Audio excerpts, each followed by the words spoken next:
Right, ebusuam obi bia kwa bamfambra 2K ni semblo so e YouTube so say ebusuam for yaba as usual ensem ahodo a ekoso e organize say na de beso ahwefo ene tifo nya na ebusuam na kase na ya de say info bi a drop ensem bi aba betodwa beton montene so a ebusuam enkwan ntimi entena so dia ene say wose enso de ba ema obi biara chese or he channel enso nya ensem ni biti na ebusuam empesem kase betenten kra na beko ya kwa akwaje ensem nyina enchiremu e de aba eba betena se ne de ho enkomo city meso so adarma obuni ndi kwa so nya subscribe ya no subscribe am na bibia so etimi ay kama midin e de kwam gentle. The Vice President of the Republic of Ghana, Professor Jane Nana Opoku-Agyeman, the Right Honorable Speaker of Parliament, Your Ladyship, the Chief Justice, Your Excellency, Chairman of the Council of States and members of the Council of States,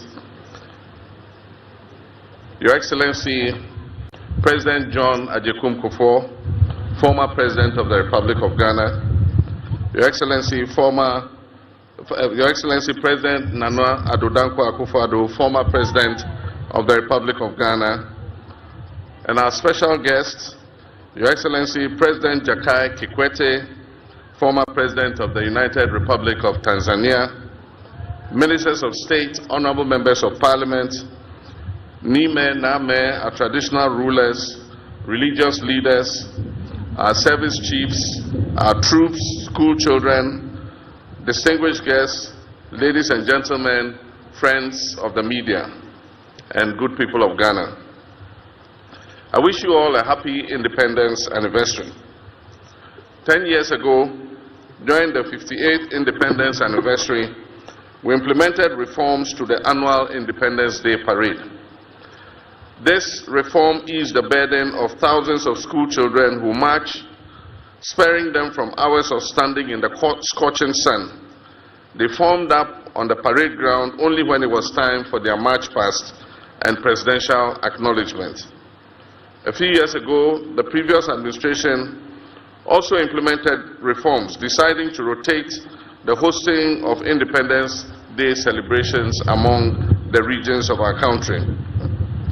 This initiative was intended to bring the celebration closer to all our people. Unfortunately, this year we are constrained not only to interrupt the celebrations rotation amongst the regions, but also to hold it on a scaled-down version here at the forecourt of the presidency instead of the traditional Black Star Square. This is necessary considering the economic crisis our nation is currently experiencing. Large-scale celebrations often come with significant logistical, security, and infrastructure costs, which strain the national budget. By reducing the scale of the event, we wish to demonstrate a commitment to fiscal responsibility and the efficient use of our limited resources. Fiscal prudence has become imperative for navigating the severe economic crisis that has recently confronted our country. The state spent 15 million Ghana cedis on last year's celebration in Akuffo Addo and spent 13.7 million cedis on the previous year's celebration in Ho, in the Volta region. This year, we received estimates of at least 20 million Ghana cedis for holding the event at the Independence Square on the same scale as the previous years.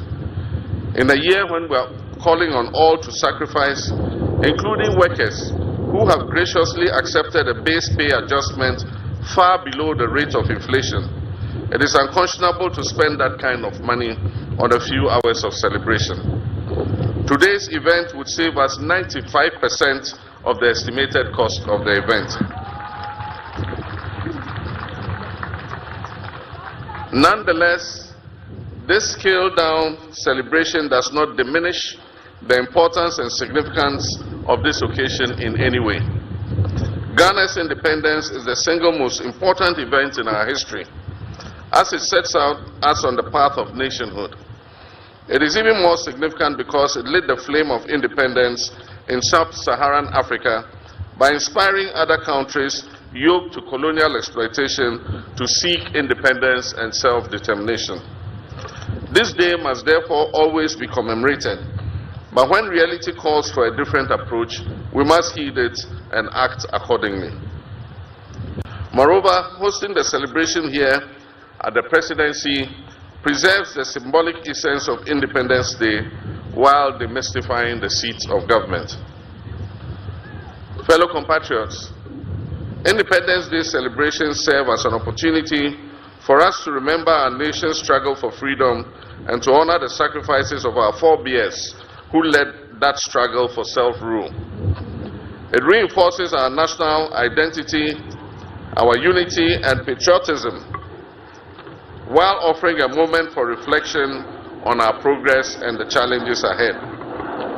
It presents an opportunity for us to recount our history, picking the lessons it teaches, and thereby forging a new path for progress and development. Osajifo Dr. Kwame Nkrumah, the founder of our nation, envisioned an industrialized, self-reliant Ghana, whose citizens have the highest standard of economic life and the greatest sense of self-esteem rooted in patriotism and Pan-African unity. But on February 24, 1966, a joint military and police coup d'etat shattered that dream, plunging Ghana into decades of instability and military takeovers. The verdict of history is now loud and clear.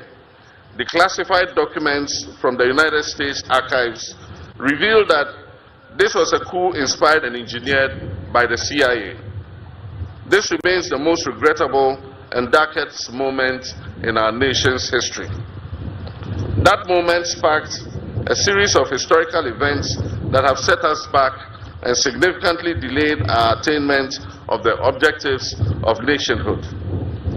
We have had moments of triumph and moments of anguish. We have now blossomed into a fully fledged democracy with a healthy culture of peaceful power transfers.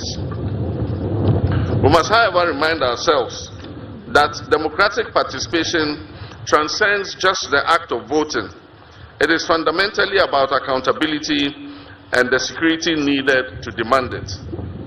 It is about safeguarding the people's freedoms and rights and fulfilling the promises of socio-economic prosperity enshrined in our founding document.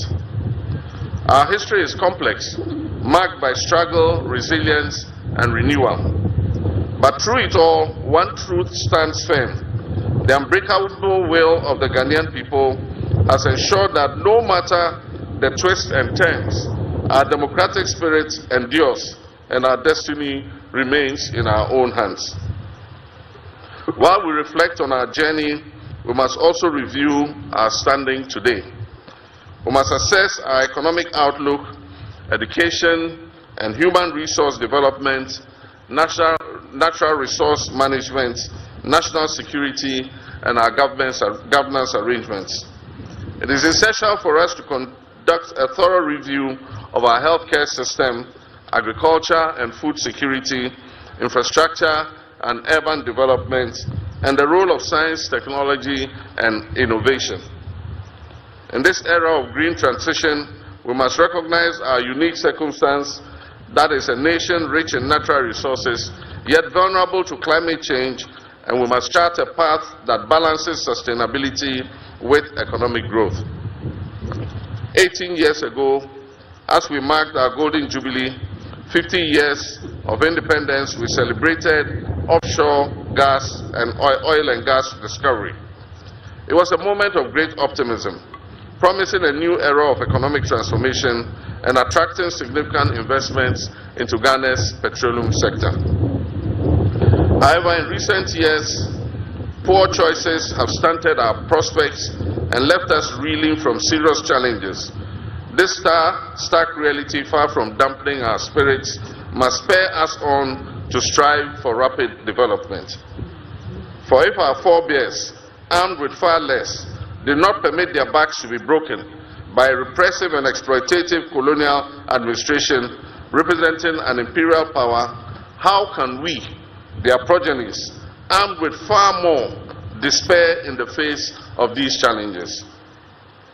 Rather than perpetually decrying our failures, every anniversary of our independence must present an opportunity for us to account for the legacy we are building for our next generation. We of this generation are merely custodians of this country and resources. They are entrusted to us to manage them wisely today for the generation of tomorrow. These independence anniversaries must therefore be a moment of reflection, not on what we have done for ourselves, but on how well we have stewarded national assets for those we will hand them over to in the future. Our story cannot be one of missed opportunities. It must be one of continued effort to achieve far more than we can boast of now. Posterity will not accept our failures or take them kindly. As President, I am committed to providing the bold leadership and the clarity of vision that is needed to navigate the turbulent economic waters we are sailing in currently, while safeguarding our future. Discussions about our independence often highlight our reliance on imports, on donor aid, and IMF bailouts as signs of continued dependence. This reminder is repeated so often that while undeniably real, it risks becoming a cliché. Yet the entire efficacy of this reminder lies not in just repeating it, but in our willingness to take decisive action. Actions that will break the chain of dependency, not just the empty rhetoric of an Africa that is beyond aid. Proclaiming self-reliance while marching straight back to the donors, into the hands of the donor agencies, begging bowl in hand, is really meaningless.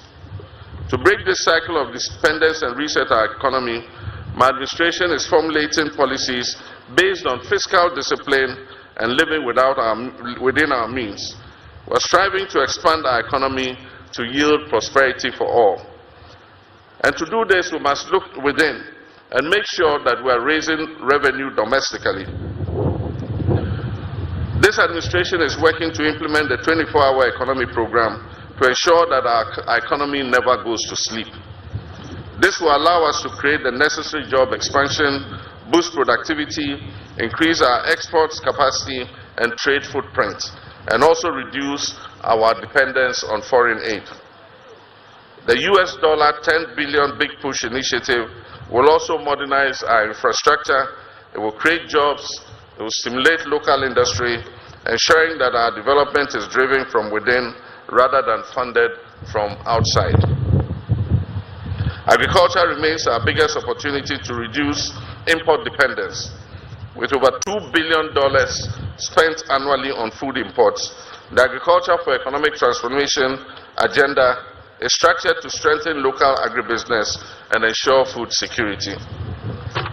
The Feed Ghana program will drive mass food production and stabilize food prices. At the same time, the Poultry Farm to Table initiative, otherwise referred to as Nkukong Kitenkite program, will boost domestic poultry production and processing to directly address our 95% reliance on imported poultry products. The success of these policies depend on active citizen participation, particularly from our young people. The AgriNext program will equip 30,000 young people with land, training, and agribusiness opportunities. Farmer service centers in every district will provide access to mechanization services, quality seeds, and fertilizer to boost local food production. My brothers and sisters, this is a defining moment, but policies alone, no matter how well couched and no matter how well intentioned, will not change our reality. Action will change that reality. As President, I'm taking the necessary action to create growth opportunities and enhance our economic independence. Young Ghanaians must step up to the plate, seize these opportunities, and contribute to building a self-sufficient nation. Ghana's economic future is in your hands. Fellow Ghanaians, the 1992 Constitution has provided a stable framework for governance and delivered the most extended period of constitutional democracy in our nation's history. However, like any enduring legal and political framework, it has flaws and loopholes. Recognizing the need for refinement, the late President John Atta Mills initiated a constitutional review process in 2010, leading to the establishment of the Constitutional Review Commission. The previous administration of Nana Dankwa Akuffo Addo also undertook some constitutional review. Considering evolving national and global dynamics, I have constituted a new review committee to undertake a comprehensive and inclusive reassessment of our Constitution.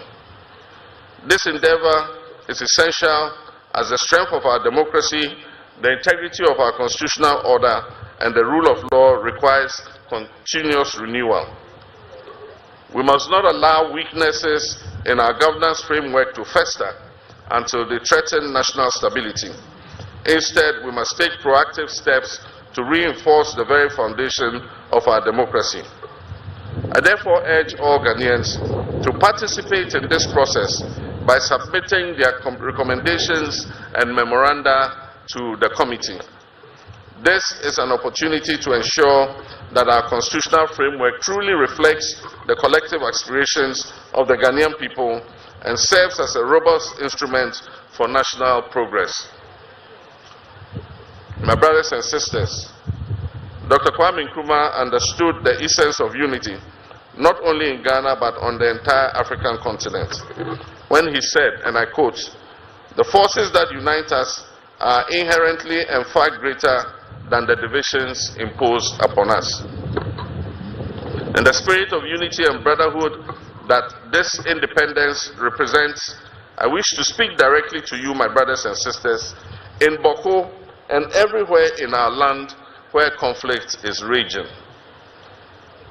I do not speak as president, but as your son and brother, in whose hands you have entrusted a solemn duty. The people of Boko and other areas, it is time for lasting peace to prevail.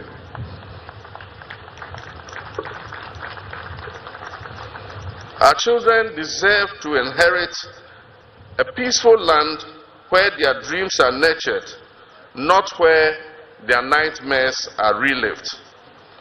They deserve to inherit a land where our markets are bustling with trade, not tension and conflict. They deserve to inherit schools that echo with learning and not melancholy. Let us not be swayed by division, mistrust, and the weight of past injuries. Let us give renewal of friendship a chance. Let us give peace a chance. This is not an invitation to simply forget the past. Far from it. It is an invitation to live above it. Fellow countrymen and women, 2 years from now, our dear nation Ghana will celebrate its 70th anniversary of independence. This is our moment in history. We have endured trials, we faced challenges, and carried the burden of our struggles, but we have never given up. Through every storm and shadow, we have kept the flame of hope alive. And now, at this critical juncture,